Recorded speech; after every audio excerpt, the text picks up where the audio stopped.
जालन्यातील भोकरदनमध्ये महाविकास आघाडीच्या वतीने तालुक्यातील युरियाच्या काळाबाजाराविरोधात अनोखो आंदोलन करण्यात आलं। प्रहार, शिवसेना, उद्धव बाळासाहेब ठाकरे पक्ष, काँग्रेसचे कार्यकर्ते या आंदोलनामध्ये सहभागी झाले होते। आंदोलकांनी कृषी सेवा केंद्र चालकांकडून केल्या जाणाऱ्या युरियाच्या काळाबाजाराविरोधात आंदोलन करून कृषी मंत्री माणिकराव कोकाटे यांचा निषेध नोंदवला। तसेच रमी खेळणारे कृषी मंत्री माणिकराव कोकाटे यांचा निषेध नोंदवण्यासाठी कार्यकर्त्यांनी डोक्यावर पत्त्यांचा टोप तसेच गळ्यामध्ये पत्त्यांची माळ घालून कोकाटे यांच्या मंत्रिपदाचा राजीनाम्याची मागणी केली। जय शिवराय। मागील काही महिन्यापासून भोकरदन तालुक्यामध्ये शेतकऱ्यांना युरिया भेटत नाहीये।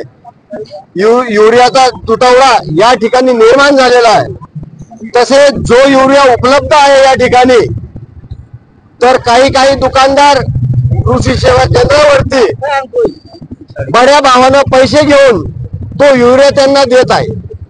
तर या माध्यमातून आम्ही एसडीएम साहेबांना निवेदन देत आहोत की यावर कुठेतरी अंकुश म्हणून लवकरात लवकर तात्काळ कारवाई करून या ठिकाणी युरियाचा पुरवठा सुरळीत करून देणे आणि जी शेतकऱ्याची आर्थिक लूट होत आहे त्यावर आळा घालणे असं या निवेदन माध्यमातून आम्ही त्यांना आज कळवणार आहे।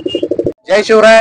काल जी महाराष्ट्रात घटना घडली, विजय पाटील घाटगे यांच्यावर जो हमला करण्यात आला आणि तिचा निषेध करू लागलो आपण। आणि दुसरा जो विषय तर शेतकऱ्यांना विरा स्वस्त भावात मिळाला पाहिजे। युरियाचा रेट आहे 266 रुपये, 280 बी नाही, ते 67 रुपयानं सुद्धा 267 रुपयानं सुद्धा कुर्सी दुकानदारांना विकायला नाही पाहिजे। परंतु आपण राज्यात पाहतो चाललं काय, अहो हे तर बाहेर चाललं, हे तर बाहेर मारलं लातूरला, ते विधानसभेत भांडणं होऊ लागले आणि काय तो कोकाटे मधात गेम खेळू लागला, त्याला तर कोर्टानं 2 वर्षाची सजा दिलेली आहे।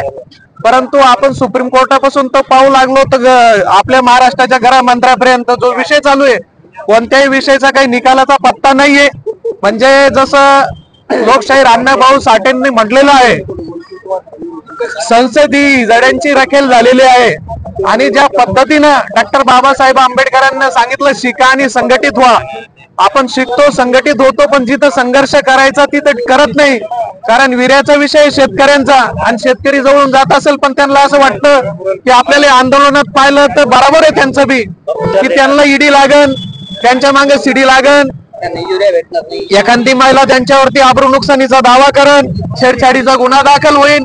कारण या राज्यात हेच चालू आहे, ज्याच्याकडे लय मोठी संपत्ती त्याची चौकशी होत नाही, परंतु एखाद्या सामान्य माणसाची पोलीस सुद्धा इथं आहे। आणि भोकरदनची या पोलिसांना सुद्धा आव्हान आहे, तुमच्या काळात या ठिकाणी सट्टा चालला, मटका चालला, अवैध धंद्याचा फार मोठा भोकरदन मध्ये ऊत आला, तुम्ही त्यांची चौकशी करत नाही, पण सर्वसामान्याच्या माणसाला, गाडीचे शेतकऱ्याला कागदपत्राची विचारणा करता। तुमच्यात दम असेल तर गुटखा बंदी करा। आम्ही आजपर्यंत तुमच्याकडे डोळ झाक केलेलं नाही, परंतु आम्ही आंदोलनात आहे आणि आंदोलन आमचं 2 वर्षापासून चालू आहे, म्हणून आम्ही दुसरे विषय हाती घेतलेले नाही।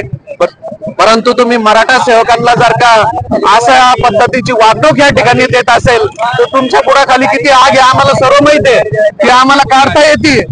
आणि या गृहमंत्र्याचा सर्वप्रथम मी जाहीर निषेध करतो की यांच्या विधानसभेत घटना घडू लागल्या, मग तुमचे पोलीस करते काय?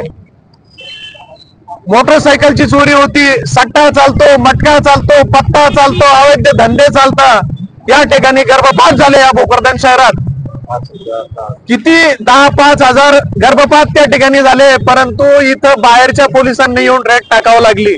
म्हणजे इथले पोलीस काय करत होते त्या काळात, जो बी PI असेल बालाजी वैद्य नावाचा, तो काय करत होता, किती हप्ते घेत होता, हे हप्ते घेऊन माझा तर असा आरोप आहे की या गृहमंत्र्याच्या घरापर्यंत जाते। या राज्याचा गृहमंत्री इतका बिनलाज आहे की याच्या काळात अनेक घटना घडू लागल्या, मुलींवरती अत्याचार होऊ लागले, बलात्कार होऊ लागले। या राज्यात सर्व गृह खातं बिनकामी झालेलं आहे आणि त्यांनी घोषणा करून टाका की हे गृह खातं काही कामाचं नाही। पोलिसावर सुद्धा हमले होऊ लागले या राज्यात, किती दुर्दैवी आहे। आणि हे विजय घाटगेला जो विषय जो काल ज्या ठिकाणी झाला, कोणी विचारायला गेलं की त्याच्यावर हमला होतो, हे आम्ही त्या घटनेचा जाहीर सकल मराठा समाजाच्या वतीनं जाहीर निषेध करतो।